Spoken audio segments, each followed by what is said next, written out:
মন্ত্রী এমপির ছবি ব্যবহার করে ব্যানার ফেস্টুন তৈরি বাংলাদেশের এক চিরাচরিত অপসংস্কৃতি। ব্যক্তি তোষণের মধ্য দিয়ে স্বার্থ চরিতার্থ করাই মূল লক্ষ্য।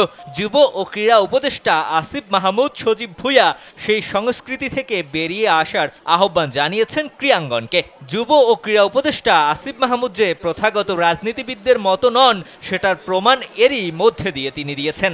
রোলার স্কেটিং ফেডারেশন নিয়ে দেয়া তার পোস্টে তা স্পষ্ট হয়েছে। কোনো ব্যক্তি বিশেষকে তোয়াজ না করার পরামর্শ দিলেন যুব ও ক্রীড়া উপদেষ্টা। চলমান বন্যায় সবাইকে বন্যার্তদের পাশে দাঁড়ানোর আহ্বান জানিয়েছিলেন ক্রীড়া উপদেষ্টা। সেই আহ্বানে সাড়া দিয়ে শনিবার বঙ্গবন্ধু জাতীয় স্টেডিয়ামের শেখ রাসেল রোলার স্কেটিং কমপ্লেক্সের সামনে রোলার স্কেটিং ফেডারেশন ব্যানার নিয়ে জড়ো হয়।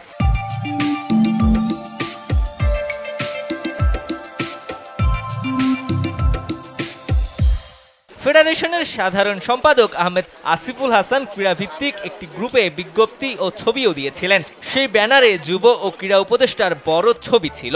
বিভিন্ন মাধ্যম হয়ে বিষয়টি চোখে পড়ে ক্রীড়া উপদেষ্টার। এরই প্রেক্ষাপটে ব্যক্তি পূজা না করার জন্য অনুরোধ জানিয়ে মধ্যরাতে তার ফেসবুক আইডিতে একটি স্ট্যাটাস দিয়েছেন যুব ও ক্রীড়া উপদেষ্টা আসিফ মাহমুদ। সেখানে তিনি লিখেছেন, ভালোবাসার বহিঃপ্রকাশ আপনার কাজ দিয়ে দেখান। বড় বড় ছবি টানিয়ে ব্যক্তি পূজার পুরনো সংস্কৃতি বাঁচিয়ে রাখবেন না। ব্যক্তি পূজা করে স্বার্থ হাসিলের সংস্কৃতি বাংলাদেশে আর নেই। স্বার্থের জন্য হোক কিংবা ভালোবেসে হোক, এ ধরনের প্র্যাকটিস বন্ধ করুন। বয়সে তরুণ হলেও অত্যন্ত বিজ্ঞের আচরণ করেছেন আসিফ মাহমুদ। অন্য ক্ষেত্রের মতো ক্রীড়াঙ্গনেও তোষণের নীতি ঠিকই ধরতে পেরেছেন। ক্রীড়াঙ্গনে গত এক দশকে বিসিবি সভাপতি নাজমুল হাসান পাপনের তোষণ হয়েছে একচেটিয়া। ক্রিকেটের উন্নতি না হলেও পাপনকে জবাবদিহিতা না করে উল্টো স্তুতি গিয়েছেন অনেক পরিচালক ও কাউন্সিলর। পাপনের মতো অন্য অনেক ফেডারেশনের সভাপতি সেক্রেটারি পদে থাকা ব্যক্তিদের তোষণ করে চলে অন্যরা। সেই সভাপতি সেক্রেটারি আবার নিজের পদ টিকিয়ে রাখতে অন্যদের তোষণ করেন।